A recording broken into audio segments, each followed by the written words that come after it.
Okay, welcome back. So in the previous video, we created a second organization and we joined that organization to the channel that we had. So now what remains is for those organizations to interact with each other through the channel, and that is done through a chain code, through a smart contract. So in this video, we're going to start with the setup that we had, and we're going to create a chain code, and we're going to deploy that chain code to our channel. Okay. So for that, we're actually going to leave GoFabric for a moment, and we're going to go into the chain code builder. Okay.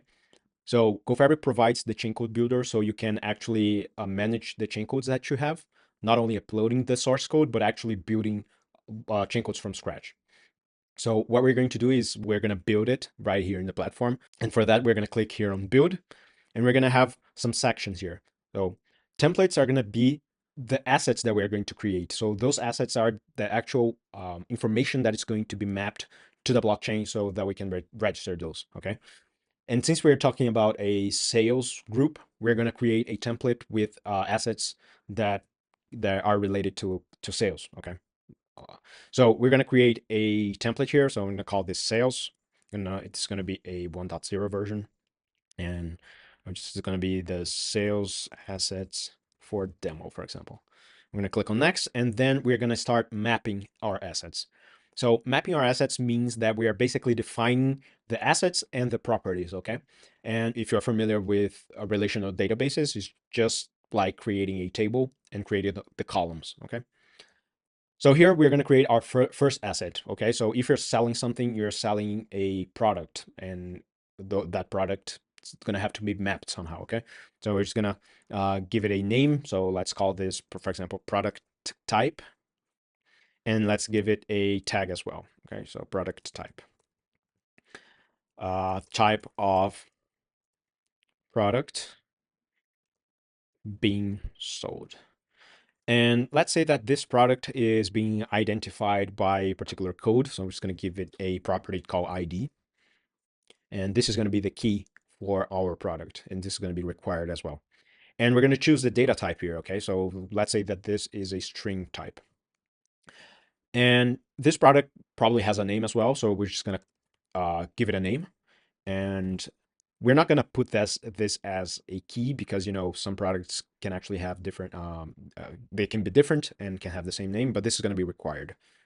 And we're going to give it an, we're going to select string as data type as well. Now we can create another asset. So this second asset is going to represent the sale that's being made. So we're just going to call this sale. And, you know, sale made and registered. And the sale, we can also give it a ID, for example, but we actually can do something a little bit more interesting, okay? So what we can do is before we continue with the sale, we're going to create a third asset, which is going to be an entity. So that's going to be either the company that sold or the company that bought, okay? So yeah, just going to call this company, for example. And this description can be company representation. And the company, we're gonna keep it pretty simple. It's gonna have a name, and that name is gonna be the key, and it's gonna be required. So now coming back to our sale, what we're going to do is, let's consider that a sale that is made is a uniquely defined registration that is made on a particular date with a particular product, with a particular quantity, and between two companies, okay? So for that, we're gonna add those properties. Okay, so let's gonna start with the product itself. So product,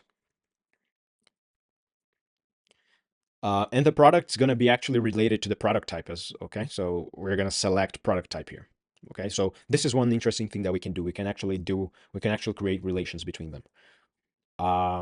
We're gonna add a second property, which is gonna be for example, the quantity